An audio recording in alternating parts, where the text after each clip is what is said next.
Good morning. I'm Raleigh Flynn, the president of the Foreign Policy Research Institute, and I'd like to welcome you this morning. We have a very special briefing this morning on the future of U.S. strategic interests in the South Caucasus and some of the challenges and opportunities for the Biden administration and how they deal with this very important region.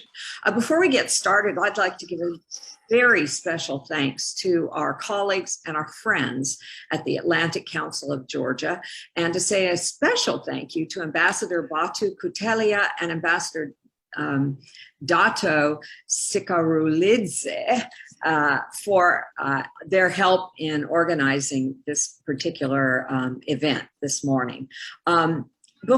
As we may have some folks on our event this morning who aren't familiar with FPRI, Foreign Policy Research Institute, I thought I'd say a few words about it.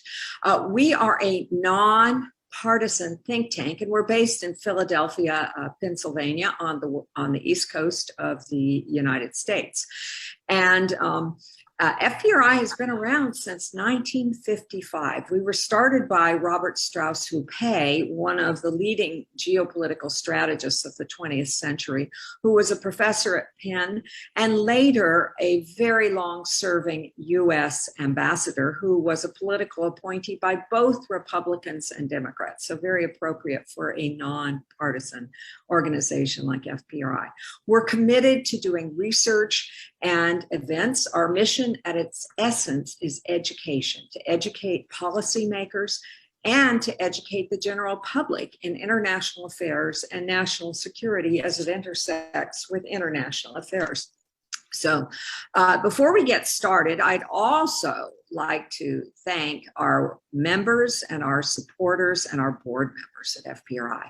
We couldn't do the work we do without you. We are enormously grateful. And if any of you listening are not in one of those categories, I'd strongly urge you to join one of those categories and do support us. These events are free to you, but not free to us. I would also like to now turn the floor over to Miro Popkadze, who is an FPRI Eurasia Program Fellow. He was Georgian Ministry of Defense representative to the United States from 2015 to 2019. He also served as Assistant Defense Attaché at the Embassy of Georgia in the United States in Washington, D.C.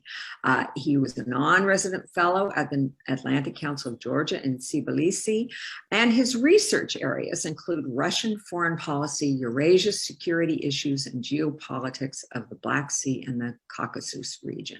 We're very fortunate to have him here today, and I will turn over the floor to Miro. Thank you very much, Raleigh, for your kind introduction. Thank you very much, everybody, for joining us for this very important and timely event discussing United States interest in the South Caucasus and state of democracy in Georgia, and challenges and opportunities Biden administration may face in the region. I think before we move forward, we need to step back and have a brief overview of United States engagement in the region.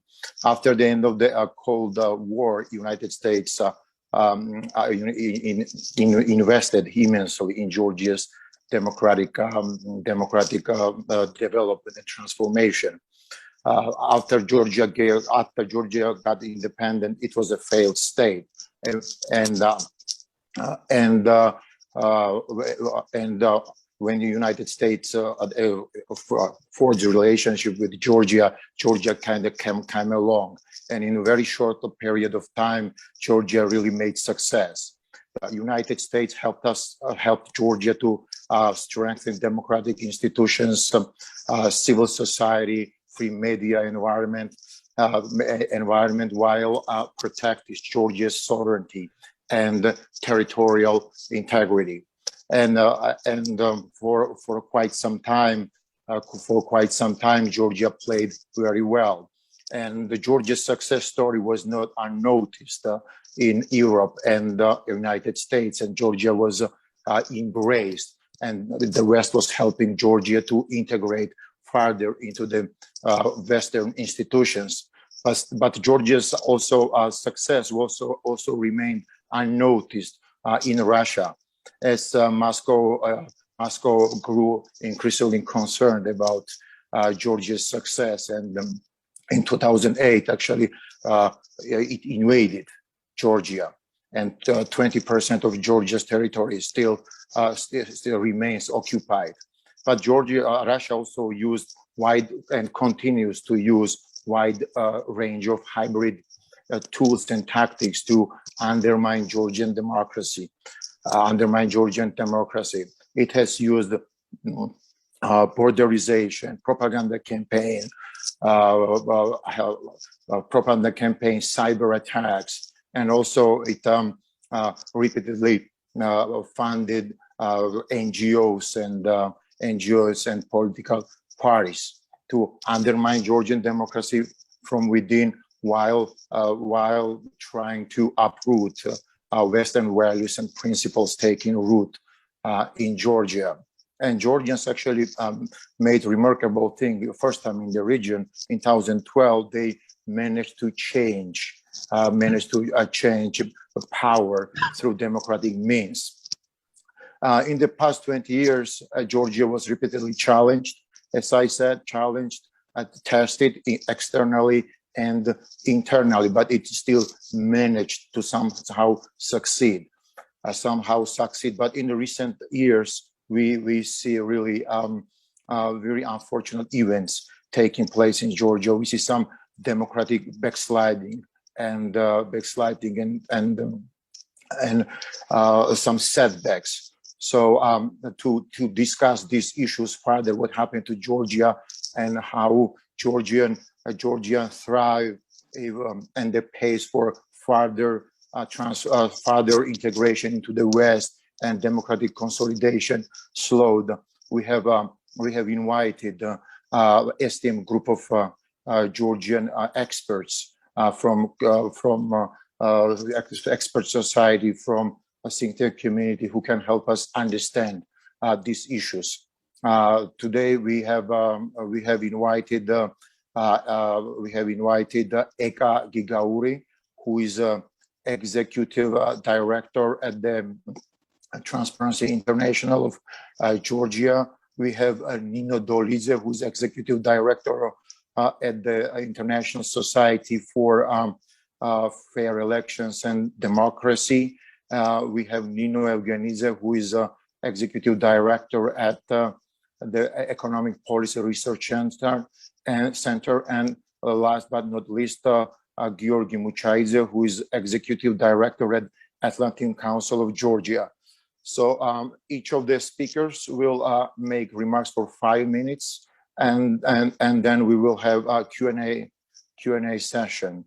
And they will focus the specifics of their work and what they see in their spaces.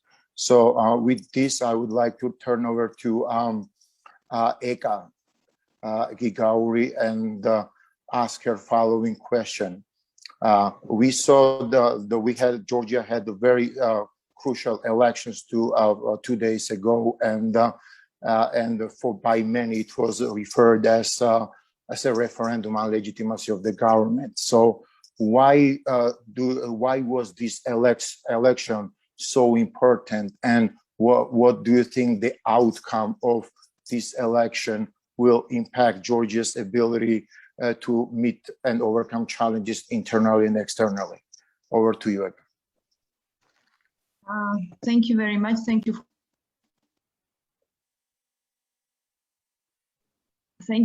very much. Thank you for organizing this interesting event. So yes, I think that we should recall what happened in Georgia after the parliamentary elections, right? So we had quite problematic parliamentary elections last year.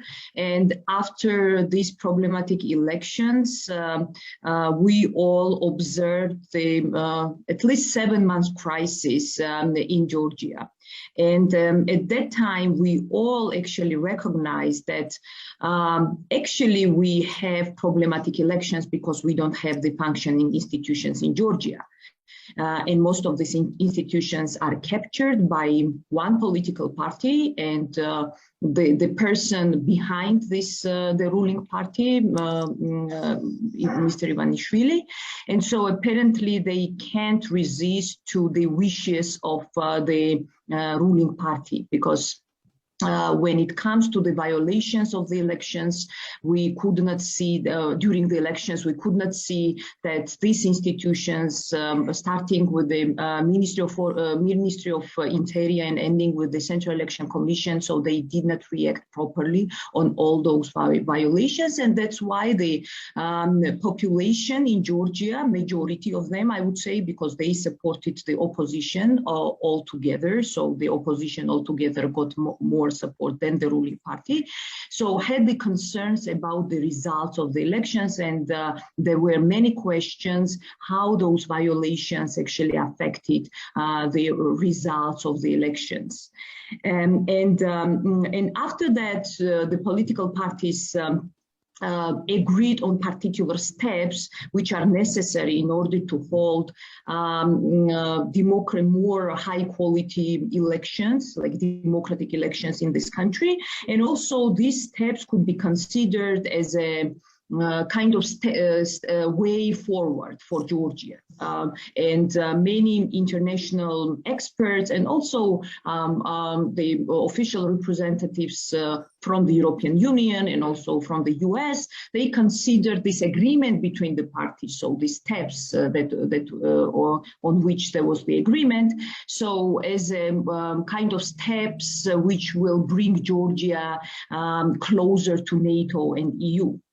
Unfortunately, after some times, the ruling party annulled this agreement, and so we actually hold these local elections when we had the crisis in the country. So when we speak about the referendum, yeah, so for the opposition, it was a referendum. So this was the message that was articulated from the opposition, saying that, okay, now during these elections, we should see whether the ruling party has enough support and whether those results that the ruling party had during the parliamentary elections were correct and so on. So unfortunately, again, I should say, and this is not only what TI Georgia says, we had 300 observers during the elections, also the ODIHR mission and the mission from the Council of Europe and other international monitoring missions said that these were again very problematic elections. We had the abuse of the state resources, we had the threatening of the candidates, we had there was no clear line between the government and the party. And so but at the same time, we can say that still in many districts, because these were like the local elections, in many districts we see that the opposition is leading. Together, like, you know, the whole opposition is leading. So it means that in spite of the fact that, you know, there is no political will from the government to implement the democratic reforms and to hold high quality elections, still the Georgian population fighting for the democracy, they, like, you know, despite of the, like, you know, threats, they participate in the elections, and they are choosing the multi-party democracy in this country. So when asking what might be, like, you know, what kind of country might be the good partner for the Biden's administration and for any administrations, for any US administrations, I would say that Georgia, with the independent institutions, with the, like, you know, the political elite, which can be trusted by the international community, and also by the people who understand what is democracy. So, and I would say that we have won at this moment. We have people, these like really very motivated people fighting for the democracy in this country. And unfortunately, we don't have the ruling elite which wants to put country or the lead country in the right direction. So, and I think that here, definitely, this message that we always hear from our Western partners and from the US administration that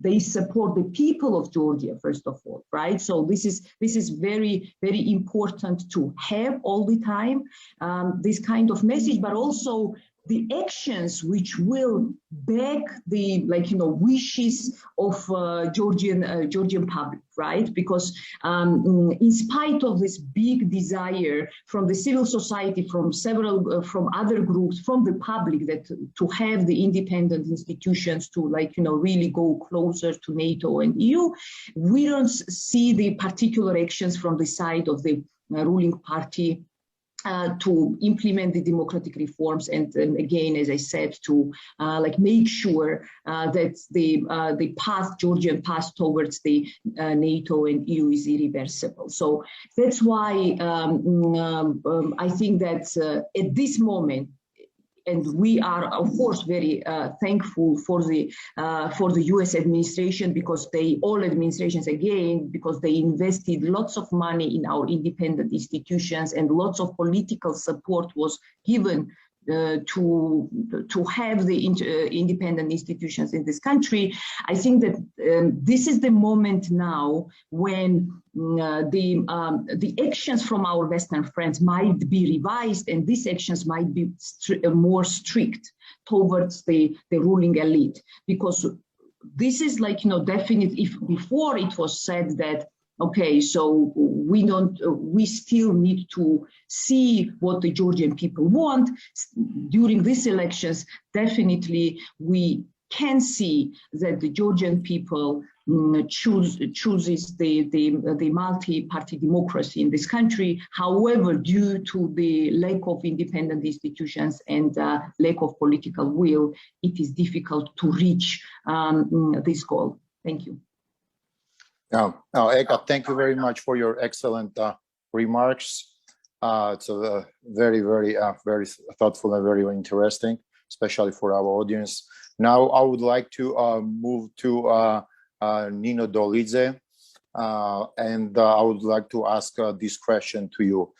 Given the role of your organization in terms of monitoring the pre-election period and election processes, so what kind of inconsistencies specifically did you see that could affect the outcome of the elections? Thank you. Thank you, Miriam. Hello, everybody. First of all, it's my great pleasure to be here today and speaking about Georgia's democracy and elections, what we have on October 2nd, because yes, these elections were really critical for our country, because it was not ordinary municipal elections, but it was rather test for our, another test for our democratic development, because after parliamentary elections last year, we had quite long political crisis. So I would like to very much agree with Eka that although we had many problems during these elections, I still think that it was promising elections, because people of Georgia, voters, really showed how they are more developed than the systems what we have, because they really supported, despite pressure, intimidation, they supported multi-party democracy, which is again very promising for our country. As for the monitoring and our findings, so ISPED has been monitoring these elections from June 1st.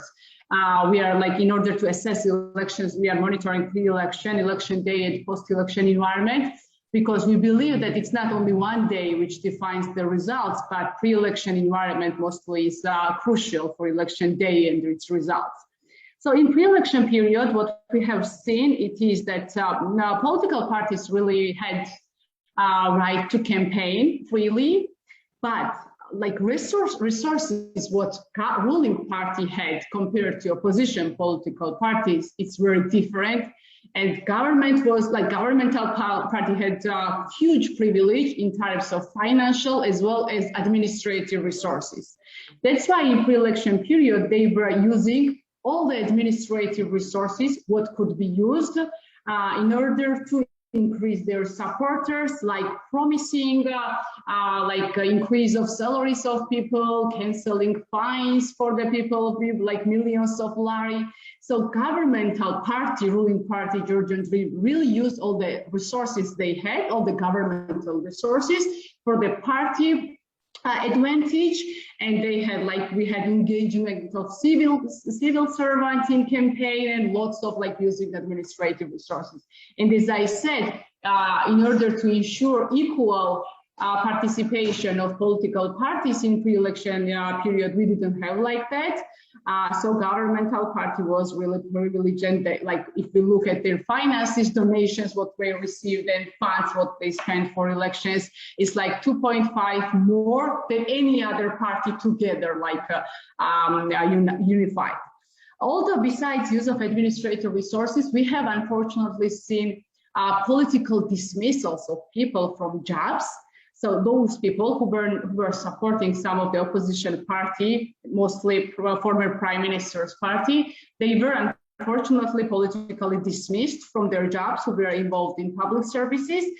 And also in pre-election period, we have seen pressure on opposition candidates. So because municipal elections with its character very different from the parliamentary, it's easier in Georgian reality to have pressure, intimidation of people at the local level. Because when it comes to parliamentary elections, you cannot really threaten political leaders who are running for the parliamentary and they are already political party leaders. But at the local level, people who do not have that much support, are not that much visible and powerful, unfortunately, we have seen pressure on them. So some of them even withdrew their candidacy during the pre-election environment. So this was very when we are talking about free and fair elections, we had problems whether it was free or not, because we have seen, unfortunately, intimidation and pressure on opposition candidates, their supporters, and also some of the state institution workers who were directly involved, they were very wanted or not, directly involved in the campaign. When it comes to election day, considering previous elections, we focused on two directions, like on the election day, how it is administered by election administration, but also in order to, again, answer the question whether it was free or not, we have been also monitoring outside of polling station and polling places. And what we have found out was that election day inside polling stations was more or less calm. At least people were going and voting freely, but what we have seen outside the polling station, again, pressure of voters. We have alleged vote buying, several cases when our observers saw how money was given to people for voting. We had 7 cases of that. And also we have the cases that people were tracked. Some of the party coordinators were tracking people who came to vote or who didn't. So when it comes again, the quality of these elections, we can say, and most of the international organizations assess you the same way, that technical part of administering elections at the election polling stations was more or less good, but the side, which is whether it was free or not for the people, we again had the problem that people were pressured to go and vote, and they were tracked outside. And finally, I want to say that we are even now observing the result tabulation at the District Election Commission. We have lots of complaints, more than 300 complaints, where we, again, like last year, have the problem of balances of the protocols, etc., etc. So it still raises the question if it was manipulation or not during the counting. So just to assess in general, we had electoral reform, which had some positive steps. We had political parties, lots of political parties campaigning, but still we have the problem in this country. Then people, the major principle of elections, which is to vote freely, it's not implemented. people still think that they are pressured or their vote secrecy is not like confident that someone will understand who they voted for. And this is the main challenge what we still are facing. But still, most of the citizens voted who they wanted for. At least we saw that there are some opposition candidates also, which is really good because we want Georgian people to vote for those who they support. We do not take any side. We just want our people to be voting freely. So this is very shortly, but I'm ready to answer your questions because we still continue observation. We have second rounds at the end of October, and it will be very important to observe pre-election environment for the runoffs, because now we may see even more cases of violence or at least pressure and intimidation. So thanks again, and I'm ready to answer your questions. Yeah, thank you very much, Nino, for your excellent overview of the pre-election and election period. I would like to now move to Nino Evgenidze and ask actually a question. As Eka Gigauri mentioned at the beginning of her remarks, she mentioned that head of the former Prime Minister Bidzina Ivanishvili, Georgian billionaire, who allegedly left the politics. So I would like to ask this question to you. So is Bidzina Ivanishvili, who is in charge of the Georgian Dream Party?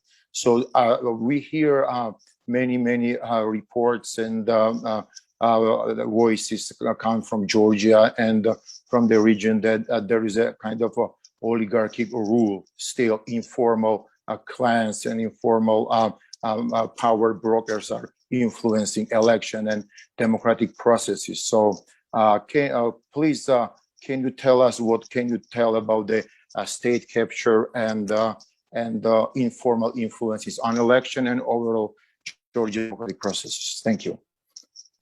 Thank you so much, first of all, organizing this very timely discussion on Georgia, because, you know, my colleagues already talked about what was going just like 3 days ago in Georgia and how, what kind of steps of the current government of Georgia is making for backsliding the Georgian democracy. And as you well mentioned, that we should address the elephant in the room, which is the informal ruler of our country and the men who captured the state and captured all institutions and influenced the state institutions by individuals from the outside of the constitutional framework of Georgia.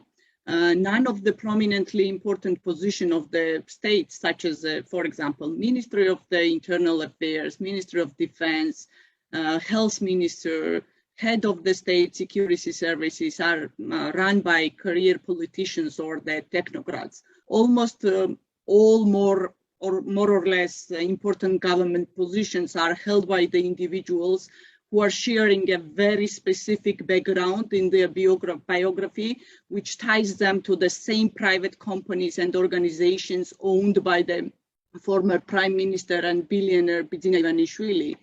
Despite being officially retired from politics, this person and he's encouraged omnipresent in every aspect of Georgian politics. This is a very definition of the state capture, a type of the systematic political corruption in which private interests significantly influence a state decision-making process to their own advantage. I just want to, very shortly, address your attention to the scandal, what's happened in wiretapping scandal in Georgia, and again to underline what is going right now in Georgia looks like, and it's very similar what Putin did in Russia when he was attacking the free media. And a few months ago, 55 journalists were attacked and one died during this a homophobic rally in Tbilisi, and he attacks all media owners in this country, and all media owners are under the investigation. All main political party leaders are under the investigation here in this country, and elections and the Saakashvili's return and his arrest grabbed all the headlines, but we have to mention again that another recent scandal, unprecedented even for such a troubled country as Georgia. Yesterday, even the representative group of the ambassadors of the diplomatic corps accredited in Georgia met with the foreign minister, David Zalgaliani, and presented their grave concerns regarding diplomats and embassies, personal massive wiretapping by Georgian security services. A serious breach of the Vienna Convention on Diplomatic Relations of 1961. The group included a U.S. ambassador, EU ambassador to Georgia, Japanese ambassador, and some other representatives from the different embassies. When you have ambassadors of the main Western partners of Georgia tweeting their protests about the unfair treatment they get in Georgia, how it might be compatible with a pompous declaration about the rule of law or a serious progress on the Euro-Atlantic integration path of Georgia. In this context, it's especially important to understand that one of the traditional tactics of the Russian propaganda is to portray Georgia as a basket of the problems for the West and troubled country which cannot be a reliable partner for the EU and NATO. And before it was only concern of the civil society organizations or the watchdogs like we do, that's saying that their Georgian dream government, the current government, and the Bidzina Ivanishvili, they are playing, the Putin's role, or they're making the Putin's dream true into Georgia. This is a real, fact that whatever they're doing in Georgia for backsliding us from the democracy is a real example and the sad story what is going in our country right now. And on the Russia role, it's widely known that Tbilisi's pro-Western foreign policy agenda and aspiration to join the European and Euro-Atlantic space are seen by the Kremlin as a major security threat. And the Kremlin understands that the consolidation of the Western-style democratic system with a transparent and strong institutions in Georgia would represent a direct and visible contrast to the Russian authoritarian system, giving a very strong potential intensive to other states to follow the Georgian example. And unfortunately, last 8 years, the current Georgian government, they were again, step by step, taking Georgia far away from the the Euro-Atlantic and Western families. And the Kremlin is treating Georgia as an integral part of the Russia's natural sphere of influence in the near abroad, which, according to the Russian doctrine, grants the Moscow a right of veto over Tbilisi's foreign policy trajectory. And in this global, not very positive, a geopolitical situation for Georgia, again, we need the Western support to fight against this, the 21st century disease when we're talking about the kleptocracy and oligarchy, because what Russia is doing, it's just exporting, this kind of kleptocratic and authoritarianism in the, of course, they're testing first in a very frontline states of democracies like Georgia, Ukraine, and some other countries. And as I think Eka was talking about this, that we should come with a real, steps taken from the West when it comes to the fighting against this kleptocratic and the oligarchic regimes. And on this direction, I only see the personal sanctions against the oligarch Ivanishvili and his family members. Otherwise, he doesn't care about his ministers or some other persons who might be the persons to be in this kind of sanction list, but it should be the direct sanctions against himself, who is the main like a person who is undermining the Georgia's democracy. And for Georgia, being a democratic country is a part of our national security agenda. I will stop here, and if you have like some other questions later, I would love to answer, of course. Yeah, well, thank you, Nino, for an excellent overview of the dynamic Georgian internal political dynamics. Actually, it's very sad to hear this story when we remember Georgia was considered as a model for countries in transition a decade ago. So now I would like to move to Georgi Muchaidze and ask the following question. While United States and Georgia forged strong relationship in military and defense sector, main pillars of the relationship still remained democracy and Georgia's democratization.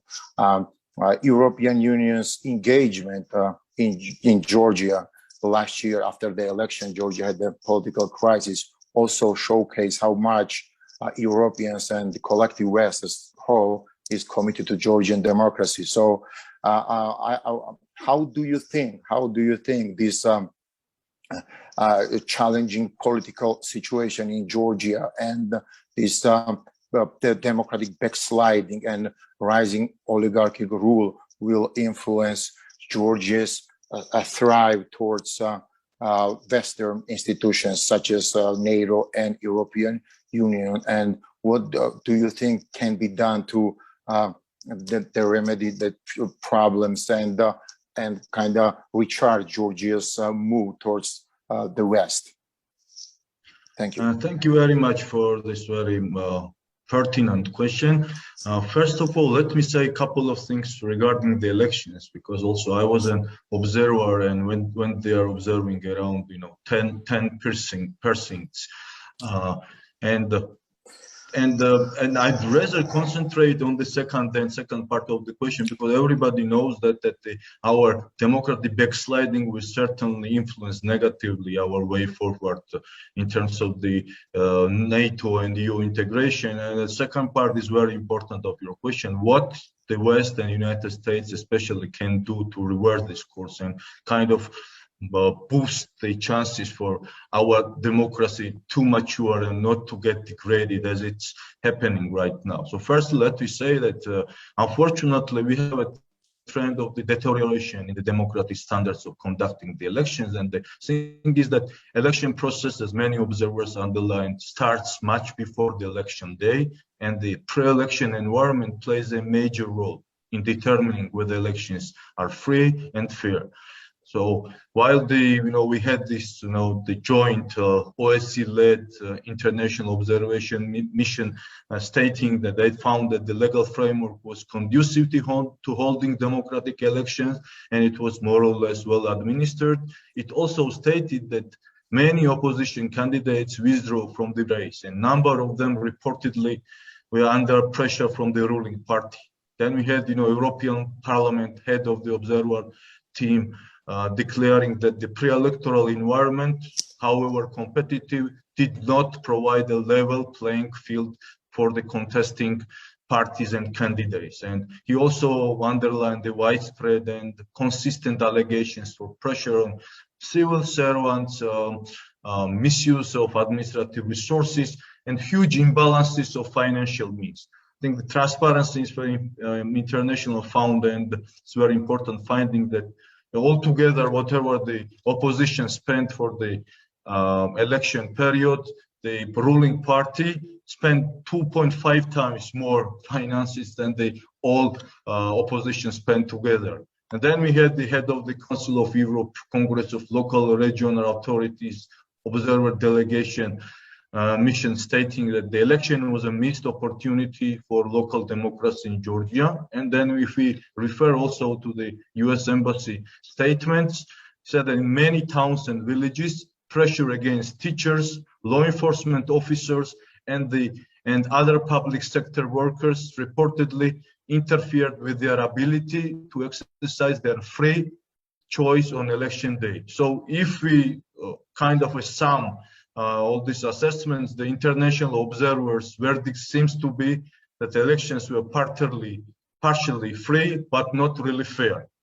So, and when we were talking about also the concrete, the breaches that, as I told you, maybe my personal experience would be relevant in this respect, as I observed a number of polling stations during these elections and had a direct contact with 10 heads of the precinct electoral commissions, most of them incompetent or reluctant to follow a simple legal procedure on accepting the written complaints. Only after continuous demands, they were making calls to their superiors and then were acting only on their instructions and not based on the legislation. So here the point is that whatever way, we are going to streamline, the legislation, if it's not acting upon during the time that it should be implemented, that does not really make much sense. And around several polling stations, there were intimidating presence of muscular males who seemed to be watching over who was entering the polling station and were greeting some of the voters. And in these cases, police was either absent or not interfering at all. And in 9 out of 10 polling stations I observed, they had excessive number of the voting ballots in several packages. So some with no numbers attached, and they had also bottom corner folded. So after inquiring, I was told by the Electoral Commission heads that if used for voting, they would have been declared unused during the vote counting. So this is the actual situation what happened in the ground. Now, how the US can influence these things? I think that it is important that whichever party is there, and whichever party is ruling and not implementing these reforms and not following the rule of law, they had to pay the political price.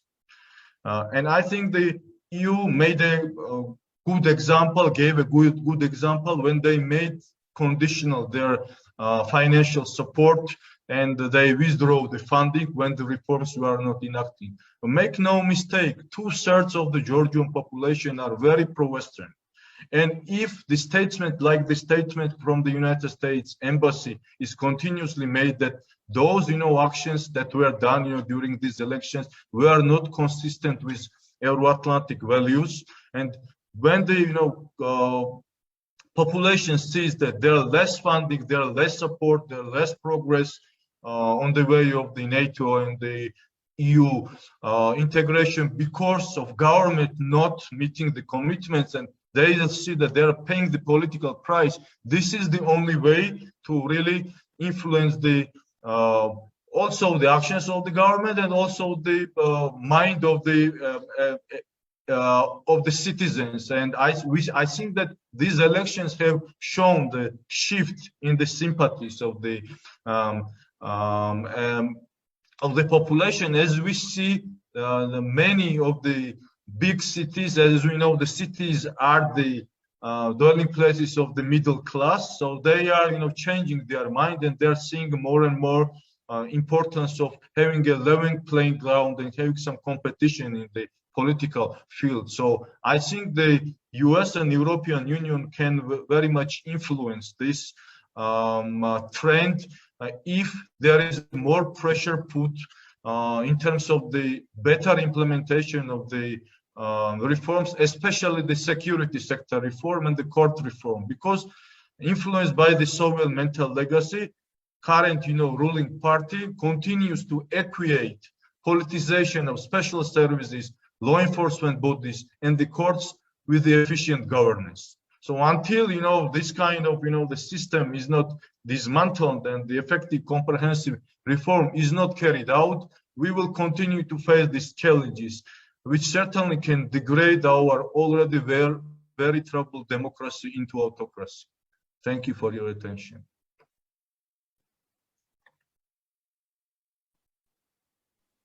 Georgi, thank you very much for very, very interesting remarks. As you mentioned, I think in five big cities, the opposition won the election, so they will have majorities in municipal councils. So I would I would like to ask you all. So this is as I know, this is the first time in Georgian history in recent of democratic development. And so what consequences do you think this will have? So having five big cities under the opposition majorities. Please. I did not say they have already won, but in some of the cities they are leading, and so it's a good indication. As I said, the middle class is dwelling there. So, and there is lesser possibility for whatever intimidation is happening in the remote villages and districts. You know, in the big cities, it's much more difficult to do it. And we have the middle class there, and they are more secured in terms of the financial resources. So they are more freedom in terms of making their choice. So this is, I think that this is a very strong trend.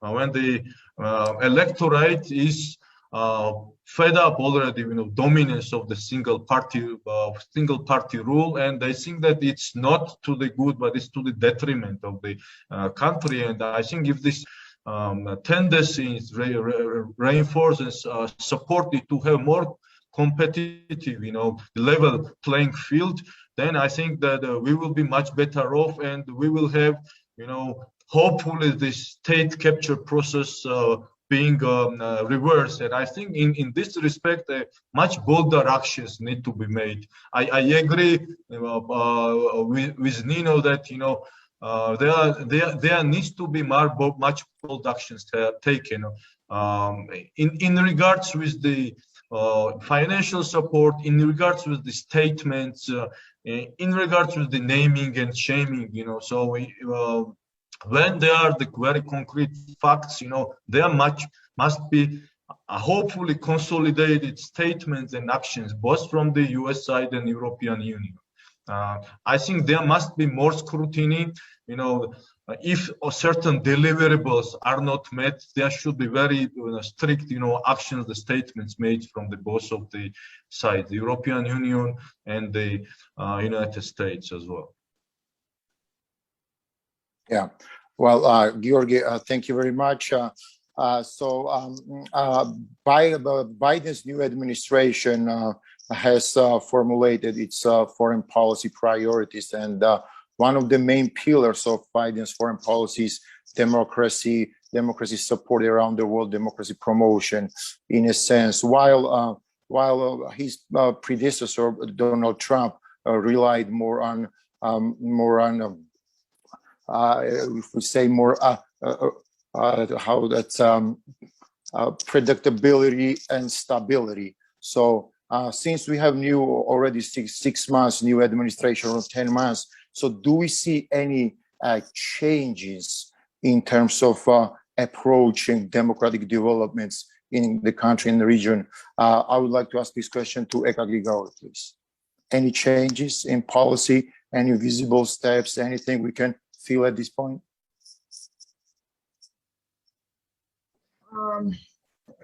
I think that it's now it's very early to. You mean from the government, from the Georgian government, right? Yes.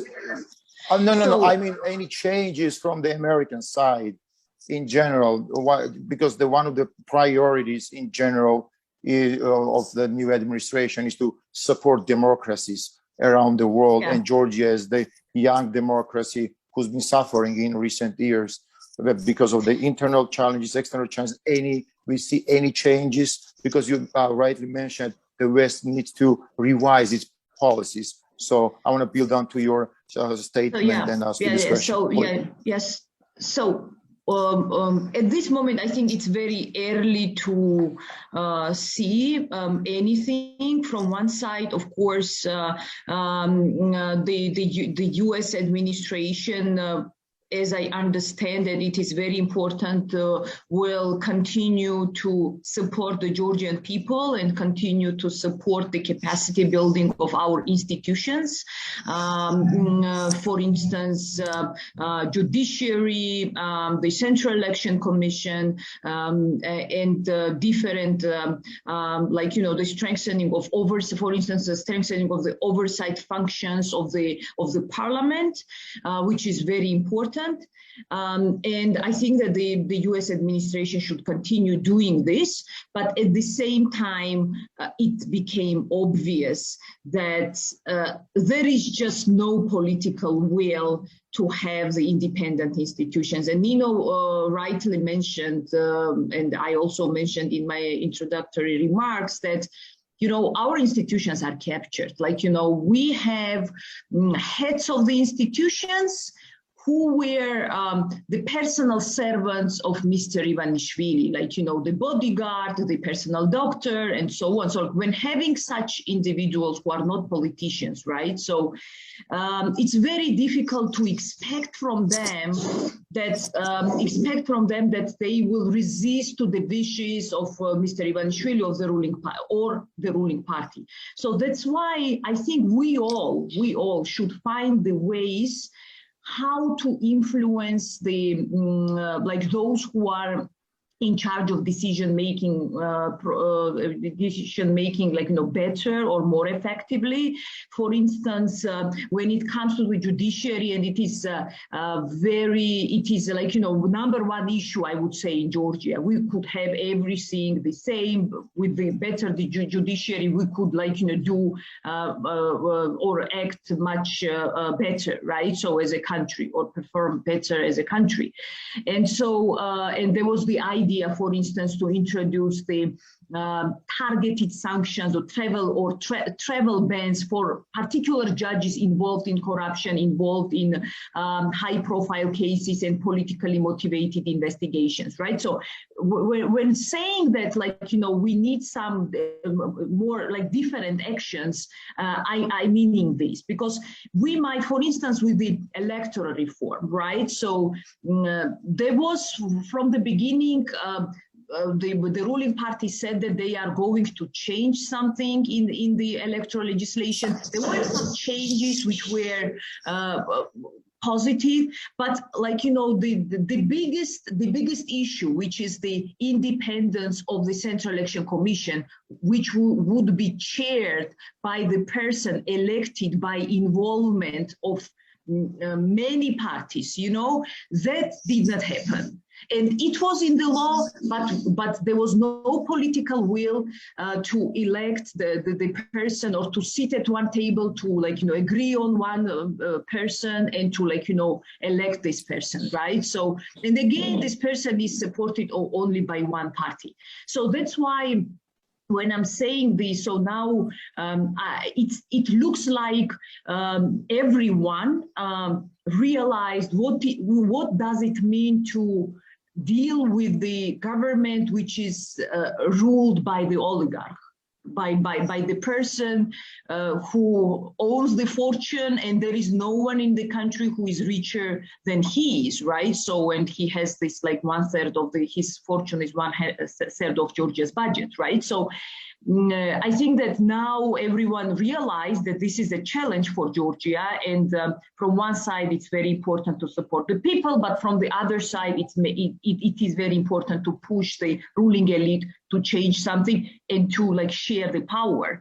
And so I think that especially now before the runoffs, it will be very important to send the clear message and to maybe to decide on some particular actions, strict actions, in order to make sure that the runoffs will be held in a better way, because again, all these people will be under the intimidation and threats, in the regions, especially the citizens and the candidates and so on.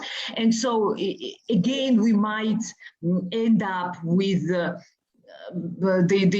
the concentration of power in the hands of one party, right? Because again, in big cities, there are runoffs, but only in one city there is the majority for the opposition, and in two cities. I'm sorry, in two cities, and in others there are runoffs, and we might have the same result. So we need like really this multi-party democracy. We need the power sharing. We need the independent institutions. And again, people are fighting for this, really, like, people are fighting for this. Maybe we don't have violent demonstrations, like, but people try to participate in voting and, like, in the elections and vote for this. And this is already second time when the Georgian population did this. So I think that in this, we like really need the support and backing from our Western partners. But again, so it's maybe the action should be different. All right. Thank you very much. Thank you very much for very, very interesting points you just made.